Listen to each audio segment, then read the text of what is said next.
Karon nga nalakip na ang Mandaue City sa napaubos na storm signal sa Bagyong Dante, hingpit na ang monitoring nga gihimo karon sa mga otoridad, labi na sa kasapaan sa ilang lugar. Ang report ni Nico Serino. Nico.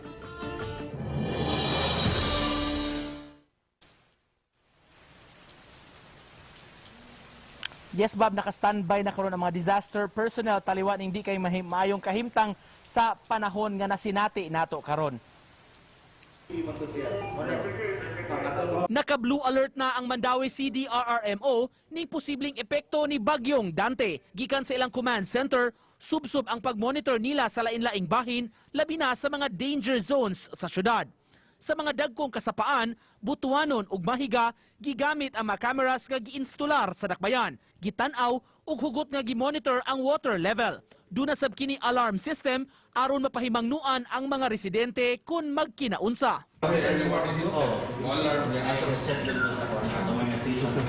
Paghulagway ni CDRRMO Chief Buddy Ibanez, kusog ang bul-og sa tubig sa kasapaan apan flowing rahinuon kini. Flowing pa.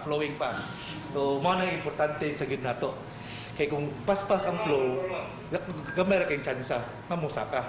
Wa pa sab makita sa syudad ang panginahanglan nga mag-preemptive evacuation sa mga nanimuyo sa danger zones. Ang importante nga magmaigmat ang tanan ug kanunay nga i-monitor ang kahimtang sa panahon. Preemptive evacuation.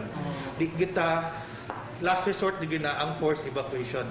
Okay, once we endorse na forced evacuation for us sa DRR is ready to late.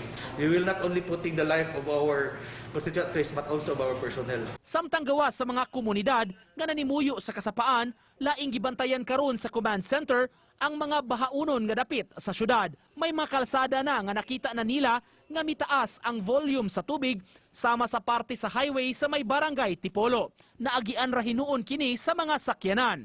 Laing lugar nga nabantayan namo kaganiha nga daling nabahaan gumikan sa kusog nga pagbundak sa uwan ang parte sa Dan DM Cortez o Plaridel.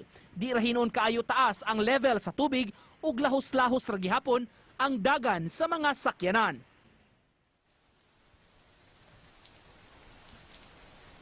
Samtang alas 4 karong hapon, babgi pagawas o gi-update sa DOST Pag-asa ang ilang heavy rainfall warning base sab sa nakuha sa ilang Mactan radar. Red warning level na sa pagkakaroon, Bob, ang probinsya sa Bohol o probinsya sa Southern Leyte.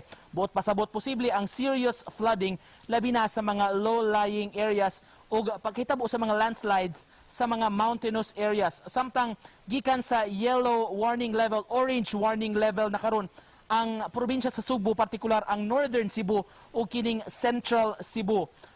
Paghulagway nila, flooding is threatening, Bob, sa mga low-lying areas o kining mga mountainous areas, magbantay sa posibleng hapon nga mga landslides nga mahitabo. Awhag sa pag-asa sa mga tao na nimuyo ni mga danger zones nga makikalayon lang sa ilang mga barangay, municipal o city officials o mga disaster officers kung unsa man ang ayang buhaton, labi na kay posible pa gyud nga magpadayon pa kini atong nasinati nga mga pag-uwan-uwan sa pagkakaron. Bob? Dahil salamat Nico Serino sa imong live report.